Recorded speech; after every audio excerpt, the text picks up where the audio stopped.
Anche la Regione del Veneto si costituirà parte civile nel maxi processo contro la camorra, ma prima attraverso la propria avvocatura vaglierà ogni singolo capo di imputazione, ogni singola posizione. Dietro quindi alla mancata costituzione nel primo giorno di udienza preliminare da parte di Palazzo Balbi c'è una strategia, quella di indirizzare le proprie energie processuali nei confronti dei soggetti che maggiormente hanno provocato un danno d'immagine e istituzionale alla città di Eraclea e all'intera costa, da Caorle a Jesolo. Questo vale anche nei confronti dell'ex sindaco eracleense Mirko Mestre, che ha chiesto il giudizio immediato. E che sia il tempo della strategia processuale lo affermano anche i tanti legali che hanno affollato l'aula bunker di Mestre, dove non si assisteva a scene del genere dai tempi di Felicetto Maniero. 76 gli indagati da Eraclea, Venezia, Caserta, ma anche da Padova e Treviso. Che la situazione sia fluida lo confermano gli stessi difensori, in questo caso l'avvocato Jacopo Stefani, legale di Giacomo Fabozzi, una delle posizioni più delicate.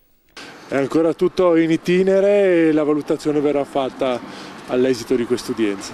Altrettanto delicata la posizione del sandonatese Samuele Faè, accusato di concorso. Adesso valutiamo qual è la posizione del GUP anche rispetto alle indagini ulteriori di cui è stata depositata documentazione solo venerdì, dopodiché valuteremo.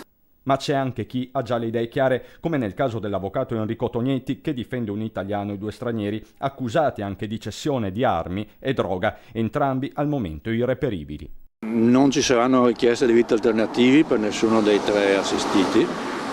Per quanto riguarda il soggetto italiano, penso che potrà essere chiarita la sua posizione.